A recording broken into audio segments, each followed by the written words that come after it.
بسم اللہ الرحمن الرحیم۔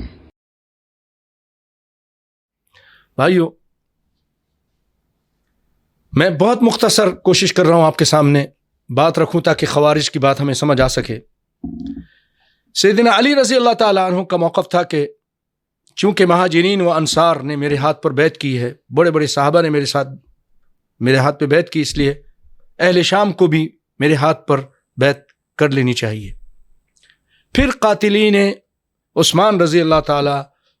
عنہ کی قصاص کا جو معاملہ وہ دیکھیں گے، فیصلہ بعد میں ہوگا، پہلے آپ لوگ بیعت کیجئے۔ لیکن اہل شام کا نقطہ نگاہ یہ تھا کہ پہلے قاتلوں کو اپنے انجام تک پہنچائیں، کیونکہ آپ کے ساتھ ہیں، اور اپنے لشکر سے ان کو نکالیں اور ان کا اثر و نفوذ اس کو دارالخلافہ سے کم کریں۔ لیکن یہ باتیں ان میں آپس میں اختلاف رہا، آخر کار یہ فیصلہ ہوا کہ اس جنگ کے بعد، جنگ صفین کے بعد، کہ کچھ مصالحت کی جائے۔ مصالحت کی کچھ باتیں ہوئیں اور یہ بہت اچھی بات تھی دونوں طرف سے۔ تو سیدنا علی رضی اللہ تعالیٰ عنہ کی طرف سے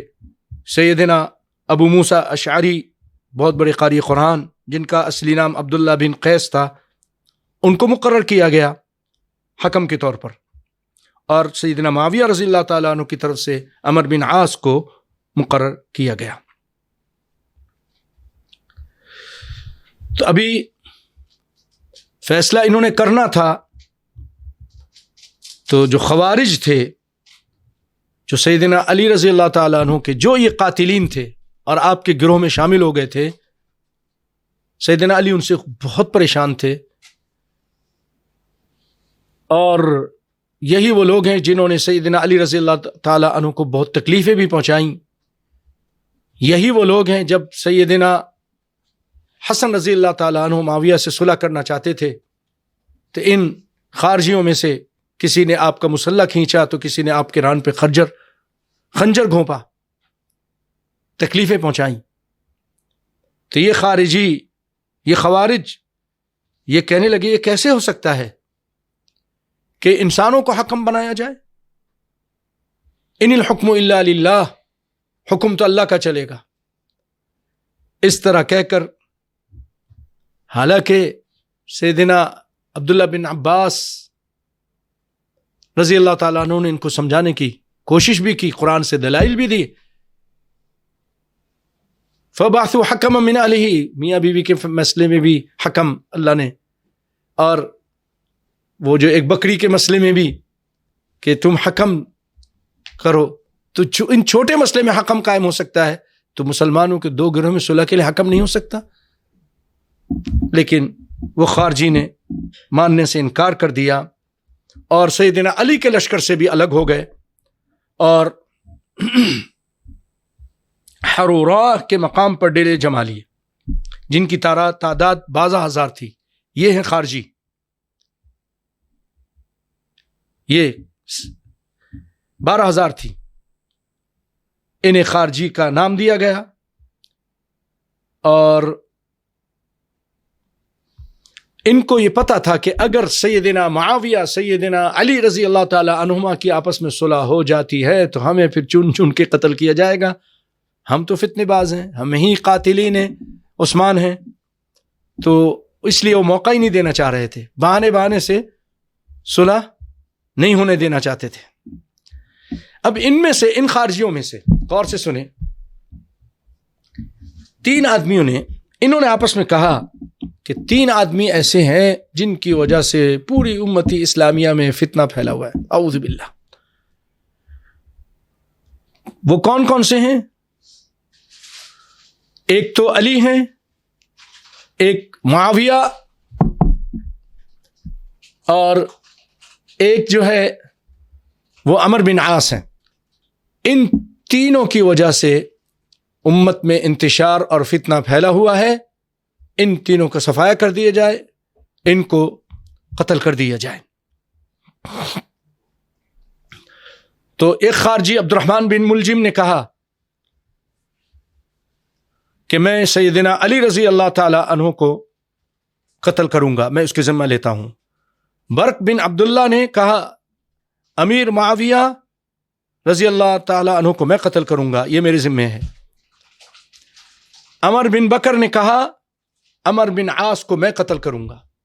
عمر بن عاص کو میں قتل کروں گا۔ اب یہ طے پایا کہ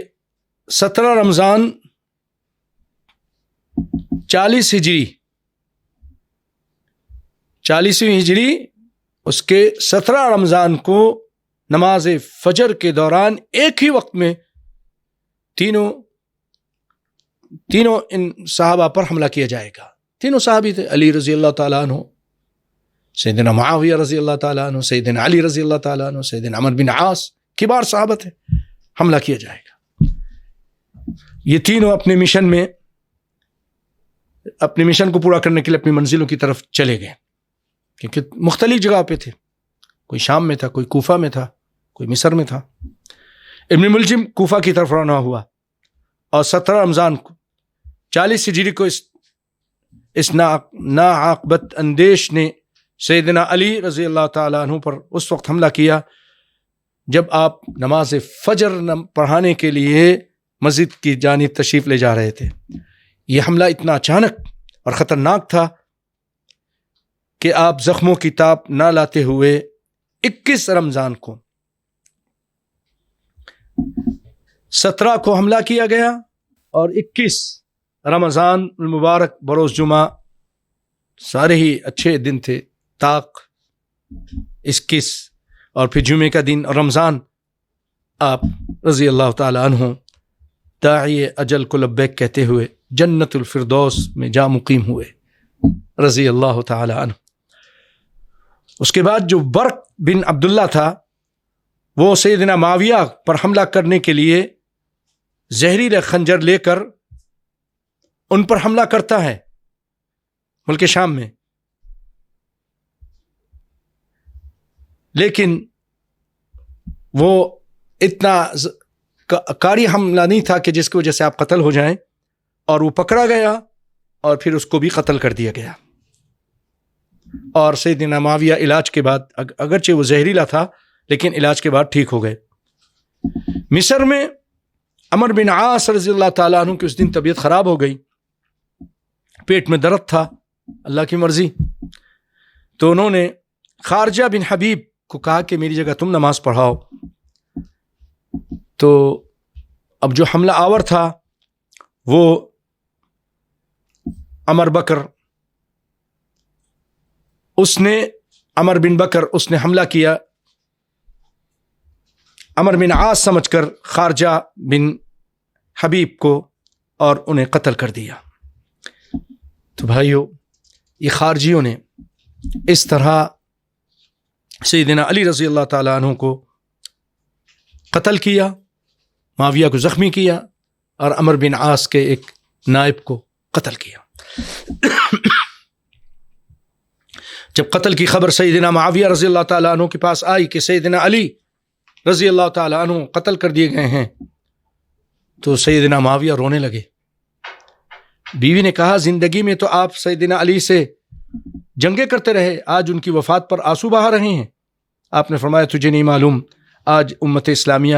کتنے بڑے نقصان سے دوچار ہوئی ہے، آج علم و فضل کا پہاڑ گر گیا ہے۔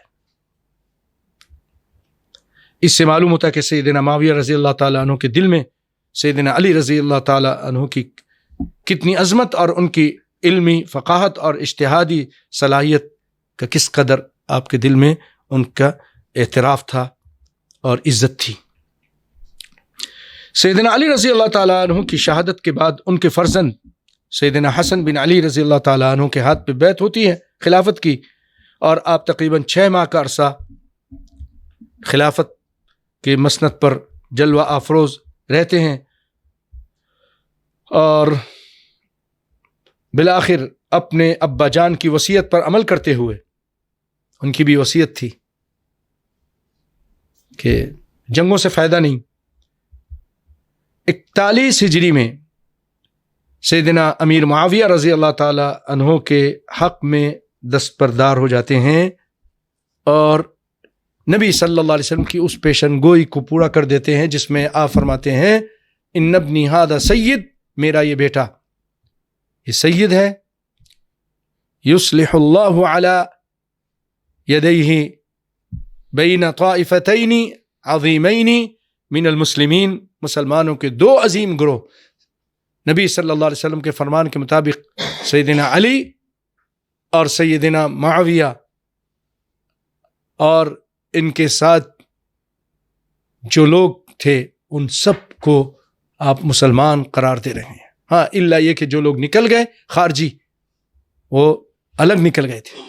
تو ان دونوں کو سیدنا معاویہ رضی اللہ تعالی عنہ کے ساتھیوں کو اور معاویہ کو بھی آپ مسلمان قرار دیتے ہیں اس پیشن گوئی میں۔ اور پھر اس کے بعد بھائیو سیدنا امیر معاویہ رضی اللہ تعالی عنہ جب وہ خلیفہ بن گئے، جس کے بارے میں بہت سارے ہمارے دوسرے حضرات کی کتابوں سے علامہ احسان الہی ظہیر نے بیان کیا کہ انہوں نے بلینک چیک دیا تھا شرائط میں، حسن جو چاہے شرائط لکھ دو، شرطیں لکھی گئیں اور اس پہ عمل کیا گیا۔ معاویہ بڑا پیار کرتے تھے اور ان کی خدمات کرتے تھے، ان کو تحفے تحائف دیتے تھے، سیدنا حسن رضی اللہ تعالیٰ عنہ کو بڑا احترام کرتے تھے، اور اللہ کے فضل و کرم سے آپ نے جب حکومت سنبھال لی تو آپ نے سب سے پہلے کہا کہ اب خوارج ان کا قلع کما کرنا ہے، ان فتنے کو مٹانا ہے۔ یہ ایسے فتنہ باز تھے۔ ایک چھوٹا سا واقعہ سناتا ہوں، آپ نے سنا ہوگا خباب بن ارت رضی اللہ تعالیٰ عنہ، کتنے عظیم صحابی، کتنی تکلیفیں اٹھائی انہوں نے۔ خباب بن ارت کوئلے اوپر لٹایا جاتا تھا، جن کے جسم کی چربی گل کر کوئلے کو بجھا دیتی تھی۔ خباب بن ارت رضی اللہ تعالیٰ، ان کے بیٹے عبداللہ بن خباب بن ارت اپنی بیوی کے ساتھ کہیں سے گزر رہے تھے تو خارجیوں نے پکڑ لیا، کہا تم کون ہو؟ انہوں نے بتایا میرا نام عبداللہ ہے، میں جلیل القدر صحابی خباب بن ارت کا بیٹا ہوں اور میں خود بھی صحابی ہوں، اور میرے ساتھ جو یہ خاتون میری بیوی ہیں۔ تو انہوں نے دوسرا سوال کیا کہ تمہارا ابو بکر، عمر اور عثمان رضی اللہ تعالیٰ عنہ اور علی کے بارے میں کیا خیال ہے؟ ان چاروں کے بارے میں تم کیا کہتے ہو؟ انہوں نے کہا یہ چاروں قابل تعریف ہستیاں ہیں، یہ اللہ کے برگزیدہ بندے ہیں، میں دل سے ان کا احترام کرتا ہوں۔ یہ سنتے ہی ان ناہنجاروں نے، ان خارجیوں نے آپ کو پکڑ کے ذبح کر دیا۔ یہ ایسے خبیث قسم کے لوگ تھے، خباثت ان کے اور شیطانیت اور فساد ان کے رگوں میں بھرا ہوا تھا۔ اور پھر اس کے بعد ان کی بیوی کو پکڑا، وہ چیخنے چلانے لگیں کہ مجھے چھوڑ دو، میں حاملہ ہوں، اللہ سے ڈرو، مجھے نہ مارو۔ لیکن ان خبیثوں پر کوئی اثر نہیں ہوا، انہوں نے ترس نہیں کھایا، بلکہ خنجر مار کر ان کا پیٹ چاک کر دیا اور بچہ نکال دیا اور ان کو موت کے گھاٹ اتار دیا۔ سیدنا معاویہ رضی اللہ تعالیٰ عنہ کو جب یہ باتیں پتہ چلیں تو کہا کہ اب برداشت سے باہر ہو گیا، اور پھر آپ نے اس فتنے کو مٹانے کے لیے پوری توجہ دی، خارجیوں کو معاشرے میں بے اثر کرنے کے لیے تقریباً 3 سال کا عرصہ لگا دیا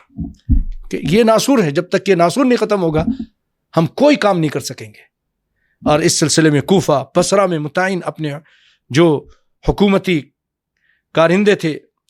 ان کی سرکوبی کے لیے ان کے ساتھ تعاون کیا، ان کو حکم دیا، جس میں عبداللہ بن عامر رضی اللہ تعالیٰ عنہ، سید مغیرہ بن شعبہ رضی اللہ تعالیٰ عنہ، ان کی بیخ کنی کے لیے انہوں نے بنیادی کردار ادا کیا۔ تو بھائیو، یہ آج جیسے کہ میں نے ہمارا عنوان تھا کہ سیدنا معاویہ رضی اللہ تعالیٰ عنہ اور خارجیوں کا قلقمہ، میں اسی پہ اکتفا کرتا ہوں.